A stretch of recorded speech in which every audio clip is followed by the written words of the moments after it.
Hi, I'm Kurt Jacobson, the Fast and Furious Cook, back for another one of my fast, healthy, simple recipes for you all. Today we're cooking butternut squash soup, and if you've never seen one, this here is a butternut squash.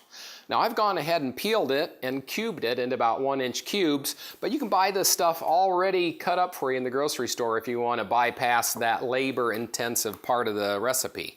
But if you get the whole squash like I did, you also get the seeds. And these seeds are healthy and delicious. So I'm going to start out just showing you what I do with the seeds after I've got them cleaned up. We'll just give it a little bit of salt or Lowry's seasoning salt, depending on what you prefer. Just a little bit like that. And then you can put either red pepper, black pepper, white pepper, but I grind my own jalapenos and get jalapeno powder. Adds a nice flavor to these. And they cook for about 20 minutes at 350 in the oven. So I'm going to just pop this in the oven off screen here for about 10 minutes, and then I'll come back and stir them. Now we can get on to our soup. Now if you look at the recipe on my website, you'll see that it calls for a can of coconut milk.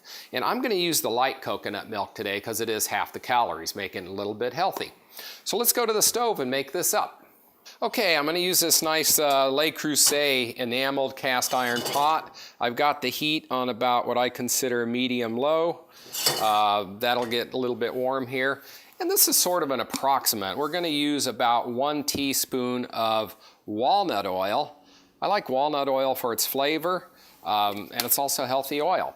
But you can also use canola oil. That'd be just fine. So this will take just a minute to heat up. We can go ahead and add the onion and the celery. Then we'll hear it start sizzling a little and probably turn it down just a tad if needed. This is just to cook it till it's a little bit soft. 5 minutes should be enough, 7 to 8 minutes max. And you can even turn it up a little just to get it going. But once you get it sizzling a bit, you can turn it down to a good medium-low. Okay, it's been about 5 minutes, and I'm going to go ahead and add all the ingredients except for the coconut milk. Now, one of the things you can do, this is not an exact science. You basically want enough liquid to cover the squash and the vegetables. Otherwise, you got to make sure you're covering it with a lid so that it cooks properly. As you can see, we got this just about covered, so that's perfect. We're going to go ahead and scrape in the chicken base. Now, it's very easy to make this a vegan dish and use a vegetarian cube, vegetarian bouillon, or a base like this pasty stuff. It's just a matter of choice. We'll stir that in, and then we'll get our curry powder and turmeric in there. It's going to give it a nice flavor and color.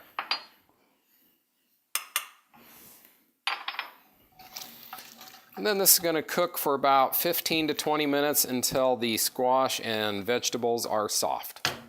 Okay, I've taken the soup off the stove because our squash is very tender now. You can tell it's real tender when you put it on a fork and it just falls in half like that. But you can also tell the way the fork goes into it. It's very soft, it's cooked. We are ready to blend. Now you could put the coconut milk in ahead of time, but I just go ahead and add it towards the end because some of you might not have an immersion blender, and this helps cool the soup a little bit to pour into a tabletop blender, making it safer for blending in that fashion. But if you do have an immersion blender, you probably know that you could just do this right on the stove top, but I've moved it over here to give you an idea of how this all works. Now I was late to the party with immersion blenders, but these things are great. I bought this one about a year and a half ago. So we'll just get those busted up to start with.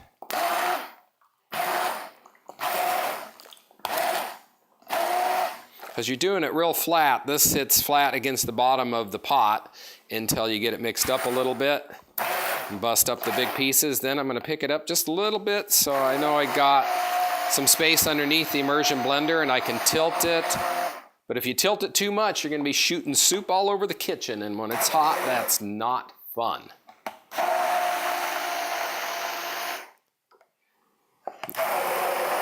Now, one of the nice things about the immersion blender is you'll see that it swirls the soup around, and then the big chunks get caught there, and you just bust those up.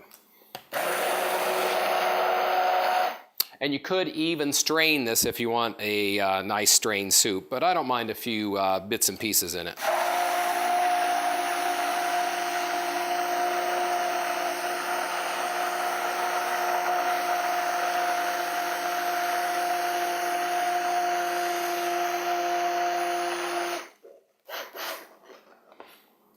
All right, that looks good.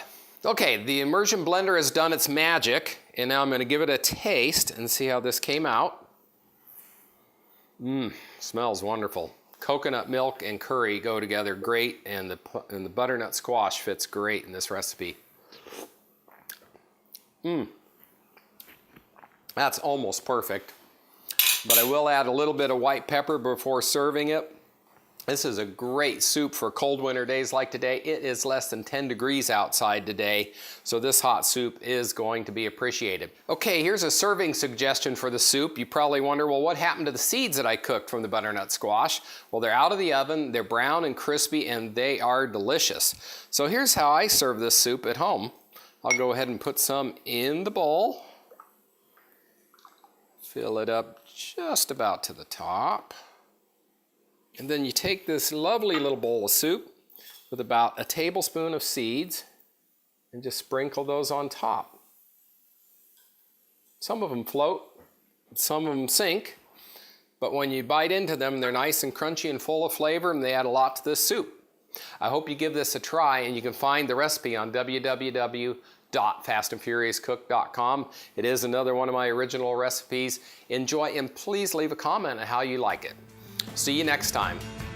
Hey, thanks for coming to my YouTube channel and checking out my cooking videos. But did you know I also have an e-cookbook on my blog, www.fastandfuriouscook.com. There you can get over 45 original recipes from me for under 10 bucks, such as Filipino chicken adobo, several salads and salad dressings, and several soups like my mushroom chowder. So I hope you have a chance to check it out, and I'll see you back here on YouTube. Thanks.